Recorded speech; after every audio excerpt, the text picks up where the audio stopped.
Mambo watu wangu wazuri, I hope you're all well. Jina langu ni Lijoba and welcome to Lalake Productions.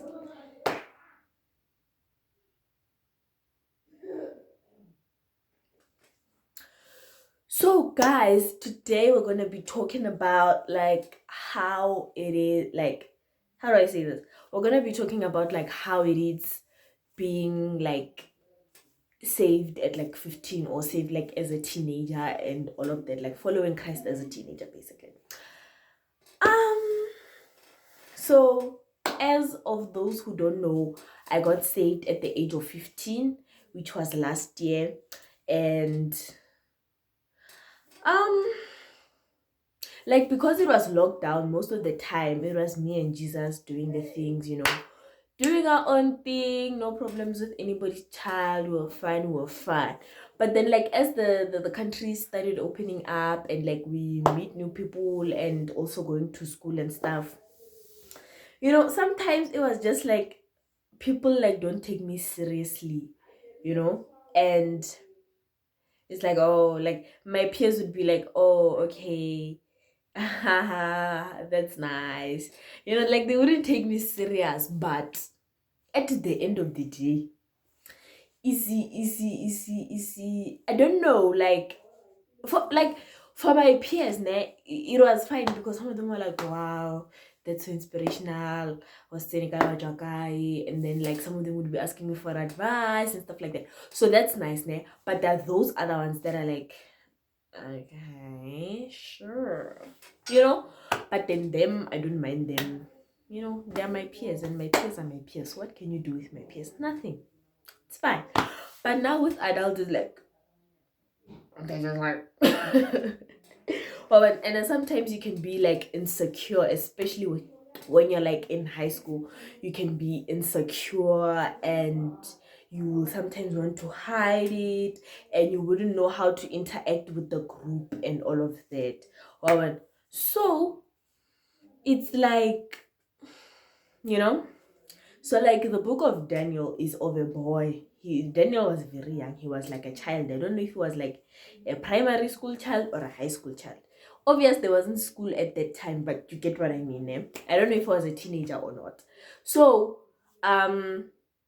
there's somewhere in the book where Daniel is told to compromise himself and compromise his values and all of that. And Daniel stood here. He was honored in his stance with God, and I'm still working to that. And the Lord is still doing a work in me. But every day there's a progression, even though there's sometimes where we take 10 steps back, but Jesus is always there to cultivate us to move forward. You see, so I just thought of this right now.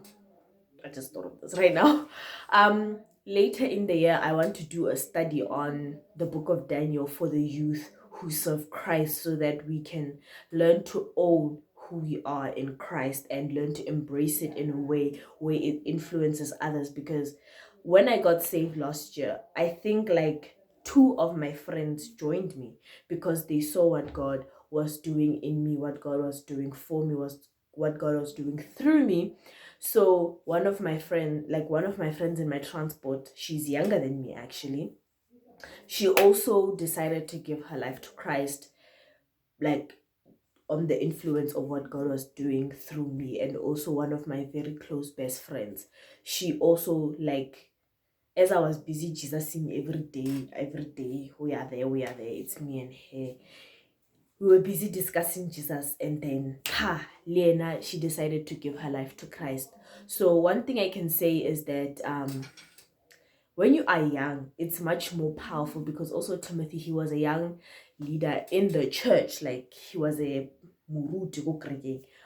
So it's very powerful and refreshing to see a young mind, a young soul following Christ, and just so I would say own it. Don't be scared, because at the end of the day, those people you're trying to impress or those people you're trying to fit in with won't be there at the final judgment. And just know that a God calling is a calling that you can't ignore, because Jesus is gonna be the whole time when you're trying to ignore him, so it's not gonna work.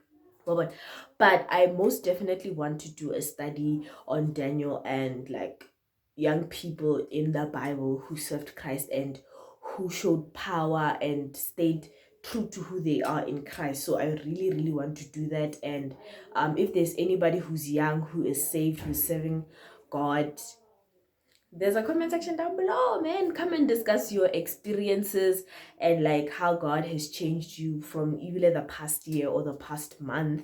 And you know, let's encourage each other. So yeah, in conclusion to my whole thingy thing, I just want to say, own who you are in Christ. Whether you're 65, whether you're 15, whether you're 5 years old, it doesn't matter. Okay, God has called you. When I just don't live your life out of reverence of people. Live your life out of reverence of God. I get. So yeah, it's very nice but hard at the same time, because like in high school everyone's depressed, and then when you're just like, me, I'm happy, me, I got that inner joy, you know, that peace that transcends all understanding.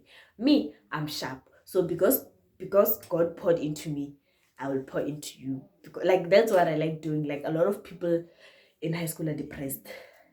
Don't lie. I know. I'm also in high school, so don't try and lie to me. I know you people are depressed. So I really like pouring into people and encouraging them and praying for them, whether they know or not. I'm a very prayerful person, if you know me personally. So yeah.